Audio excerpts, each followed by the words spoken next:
নমস্কাৰ পুনৰবাৰ স্বাগতম জনাইছো আপোনাক আমাৰ ইউটিউব চেনেলৰ অন্য এটা ভিডিঅ'লৈ। আজিৰ ভিডিঅ'টোত আমি অসম চৰকাৰৰ ডাইৰেক্ট ৰিক্ৰুটমেণ্টৰ গ্ৰেড 3 আৰু গ্ৰেড 4ৰ লিখিত পৰীক্ষাৰ বাবে সহায়ক হোৱাকৈ কেইটামান অতি প্ৰয়োজনীয় সাধাৰণ জ্ঞানৰ প্ৰশ্নোত্তৰ লৈ আহিছোঁ। গতিকে বলকচোন আজিৰ ভিডিঅ'টো আৰম্ভ কৰোঁ আহক। আজিৰ প্ৰথম প্ৰশ্নটো হ'ল the tropic of cancer passes through how many states of India. কৰ্কট ক্ৰান্তি ৰেখাডাল ভাৰতবৰ্ষৰ কেইখন ৰাজ্যৰ মাজেৰে পাৰ হৈ গৈছে? ইয়াৰ উত্তৰটো হ'ব ডি, কৰ্কট ক্ৰান্তি ৰেখাডাল ভাৰতবৰ্ষৰ 8খন ৰাজ্যৰ মাজেৰে পাৰ হৈ গৈছে। ইয়াৰ পিছৰ প্ৰশ্নটো হ'ল which Mughal ruler assassinated Tegh Bahadur the 9th Guru of the six. শিখসকলৰ নৱম গুৰু টেগ বাহাদুৰক কোনজন মোগল শাসকে হত্যা কৰিছিল? ইয়াৰ উত্তৰটো হ'ব বি, মোগল শাসক ঔৰংগজেবে শিখসকলৰ নৱম গুৰু টেগ বাহাদুৰক হত্যা কৰিছিল। ইয়াৰ পিছৰ প্ৰশ্নটো হ'ল what is the minimum distance of clear vision for healthy eyes. স্বাস্থ্যৱান চকুৰ বাবে স্পষ্ট দৃষ্টিশক্তিৰ ন্যূনতম দূৰত্ব কিমান? ইয়াৰ উত্তৰটো হ'ব চি, স্বাস্থ্যৱান চকুৰ বাবে স্পষ্ট দৃষ্টিশক্তিৰ নিম্নতম দূৰত্ব হ'ল 25 চেণ্টিমিটাৰ। ইয়াৰ পিছৰ প্ৰশ্নটো হ'ল how much of the Thar desert in India is in Rajasthan. ভাৰতৰ থৰ মৰুভূমিৰ কিমান অংশ ৰাজস্থানত আছে? ইয়াৰ উত্তৰটো হ'ব চি, ভাৰতৰ থৰ মৰুভূমিৰ 62% ৰাজস্থানৰ মাটিকালি আৱৰি আছে।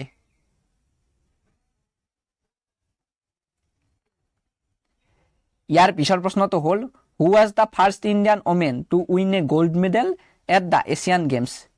এছিয়ান গেমছত সোণৰ পদক অৰ্জন কৰা প্ৰথম ভাৰতীয় মহিলা কোন আছিল? ইয়াৰ উত্তৰটো হ'ব এ, এছিয়ান গেমছত সোণৰ পদক অৰ্জন কৰা প্ৰথম ভাৰতীয় মহিলা আছিল কমলজিৎ সন্ধু। ইয়াৰ পিছৰ প্ৰশ্নটো হ'ল when did the astronaut succeed to reaching the moon. মহাকাশচাৰীসকলে কেতিয়া চন্দ্ৰত উপস্থিত হ'বলৈ সফল হৈছিল? ইয়াৰ উত্তৰটো হ'ব ডি, মহাকাশচাৰীসকলে 1969 চনৰ 20 জুলাইত চন্দ্ৰত উপস্থিত হ'বলৈ সক্ষম হৈছিল। ইয়াৰ পিছৰ প্ৰশ্নটো হ'ল when was Mangal Pandey hanged. মংগল পাণ্ডেক কেতিয়া ফাঁচি দিয়া হৈছিল? ইয়াৰ উত্তৰটো হ'ব চি, 1857 চনৰ 8 এপ্ৰিলত মংগল পাণ্ডেক ফাঁচি দিয়া হৈছিল। ইয়াৰ পিছৰ প্ৰশ্নটো হ'ল how many members does the president of India nominated to the Lok Sabha. লোকসভালৈ ভাৰতৰ ৰাষ্ট্ৰপতিয়ে কিমানজন সদস্য মনোনীত কৰে? ইয়াৰ উত্তৰটো হ'ব এ, লোকসভালৈ ভাৰতৰ ৰাষ্ট্ৰপতিয়ে 2জন সদস্য মনোনীত কৰে।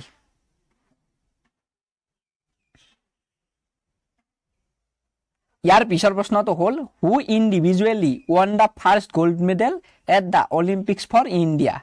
ব্যক্তিগতভাৱে ভাৰতৰ হৈ অলিম্পিকত কোনে প্ৰথম স্বৰ্ণ পদক লাভ কৰিছিল? ইয়াৰ উত্তৰটো হ'ব বি, ব্যক্তিগতভাৱে ভাৰতৰ হৈ অলিম্পিকত অভিনৱ বিন্দ্ৰাই প্ৰথম স্বৰ্ণ পদক লাভ কৰিছিল।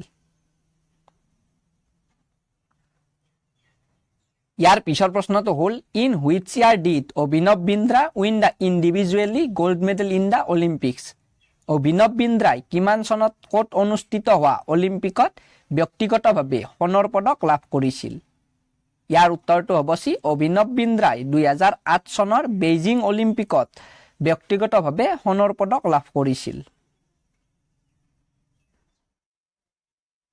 ইয়াৰ পিছৰ প্ৰশ্নটো হ'ল in which year did India participate in the Olympics for the first time. কিমান চনত ভাৰতে অলিম্পিকত প্ৰথমবাৰ অংশগ্ৰহণ কৰিছিল? ইয়াৰ উত্তৰটো হ'ব এ, 1900 চনত ভাৰতে অলিম্পিকত প্ৰথমবাৰৰ বাবে অংশগ্ৰহণ কৰিছিল। ইয়াৰ পিছৰ প্ৰশ্নটো হ'ল under which branch of science is বোন ষ্টাডিড। বিজ্ঞানৰ কোনটো শাখাৰ অধীনত হাড়ৰ অধ্যয়ন কৰা হয়? ইয়াৰ উত্তৰটো হ'ব ডি, বিজ্ঞানৰ অষ্ট্ৰিঅলজি শাখাটোৰ অধীনত হাড়ৰ অধ্যয়ন কৰা হয়। ইয়াৰ পিছৰ প্ৰশ্নটো হ'ল who was the first satyagrahi of the individual satyagraha movement. ব্যক্তিগত সত্যাগ্ৰহ আন্দোলনৰ প্ৰথম সত্যাগ্ৰহী কোন আছিল? ইয়াৰ উত্তৰটো হ'ব চি, ব্যক্তিগত সত্যাগ্ৰহ আন্দোলনৰ প্ৰথম সত্যাগ্ৰহী আছিল বিনোবা ভাৱে। ইয়াৰ পিছৰ প্ৰশ্নটো হ'ল in which year did the individual satyagraha movement take place. ব্যক্তিগত সত্যাগ্ৰহ আন্দোলন কিমান চনত সংঘটিত হৈছিল? ইয়াৰ উত্তৰটো হ'ব চি ব্যক্তিগত সত্যাগ্ৰহ আন্দোলন 1940 চনত সংঘটিত হৈছিল। ইয়াৰ পিছৰ প্ৰশ্নটো হ'ল who led the individual satyagraha movement.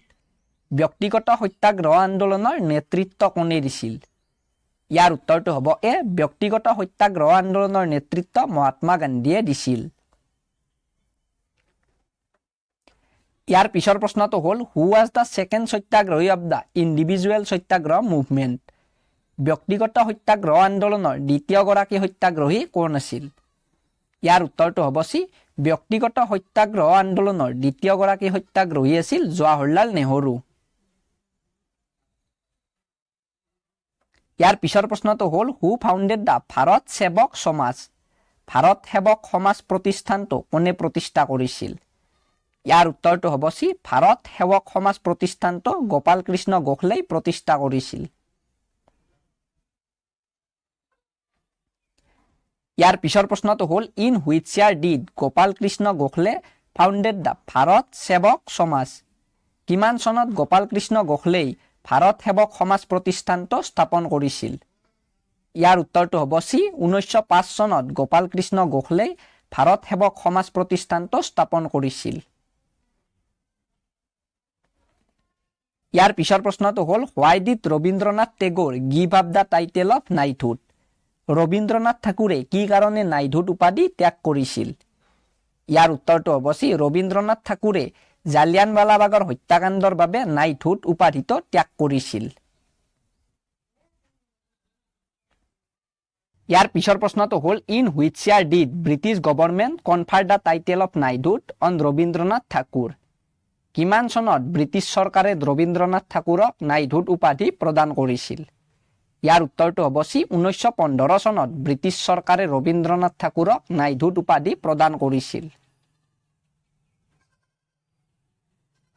ইয়াৰ পিছৰ প্ৰশ্নটো হ'ল when was the mid day meal scheme started. মধ্যাহ্ন ভোজন আঁচনি কেতিয়াৰ পৰা আৰম্ভ হৈছিল? ইয়াৰ উত্তৰটো হ'ব এ 1995 চনৰ পৰা মধ্যাহ্ন ভোজন আঁচনি আৰম্ভ হৈছিল। ইয়াৰ পিছৰ প্ৰশ্নটো হ'ল হোৱেৰ ৱাজ দ্য মুখ্যমন্ত্ৰী জল স্বাৱলম্বন যোজনা ষ্টাৰ্টেড।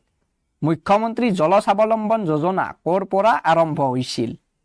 ইয়াৰ উত্তৰটো হ'ব এ মুখ্যমন্ত্ৰী জল স্বাৱলম্বন যোজনা ৰাজস্থানৰ পৰা আৰম্ভ হৈছিল। ইয়াৰ পিছৰ প্ৰশ্নটো হ'ল in which year was the মুখ্যমন্ত্ৰী জল স্বাৱলম্বন যোজনা লাঞ্চড। কিমান চনত মুখ্যমন্ত্ৰী জল স্বাৱলম্বন যোজনা আৰম্ভ কৰা হৈছিল? ইয়াৰ উত্তৰটো হ'ব চি 2016 চনৰ 27 জানুৱাৰীত মুখ্যমন্ত্ৰী জল স্বাৱলম্বন যোজনা আৰম্ভ কৰা হৈছিল। ইয়াৰ পিছৰ প্ৰশ্নটো হ'ল when in India is the headquarters of the national stock exchange located. ৰাষ্ট্ৰীয় শ্বেয়াৰ বজাৰৰ মুখ্য কাৰ্যালয় ভাৰতৰ কোন ঠাইত অৱস্থিত? ইয়াৰ উত্তৰটো হ'ব এ ৰাষ্ট্ৰীয় শ্বেয়াৰ বজাৰৰ মুখ্য কাৰ্যালয় ভাৰতৰ মুম্বাইত অৱস্থিত। ইয়াৰ পিছৰ প্ৰশ্নটো হ'ল which is India's largest trading partner. ভাৰতৰ সৰ্ববৃহৎ ব্যৱসায়িক অংশীদাৰ দেশ কোনখন? ইয়াৰ উত্তৰটো হ'ব এ ভাৰতৰ সৰ্ববৃহৎ ব্যৱসায়িক অংশীদাৰ দেশখন হ'ল আমেৰিকা যুক্তৰাষ্ট্ৰ। ভিডিঅ'টো চাই যদি আপোনালোকৰ ভাল লাগিল তেনেহ'লে ভিডিঅ'টোত এটা লাইক কমেণ্ট আৰু ভিডিঅ'টো শ্বেয়াৰ কৰি দিব আৰু আগলৈ এনে ধৰণৰ ভিডিঅ' পাই থাকিবলৈ আমাৰ চেনেলটো ছাবস্ক্ৰাইব কৰি কাষতে থকা বেল আইকনটো প্ৰেছ কৰি দিব। তেনেহ'লে আজিলৈ ইমানেই, আকৌ লগ পাম আপোনালোকক এটা নতুন ভিডিঅ'ৰ সৈতে। ধন্যবাদ।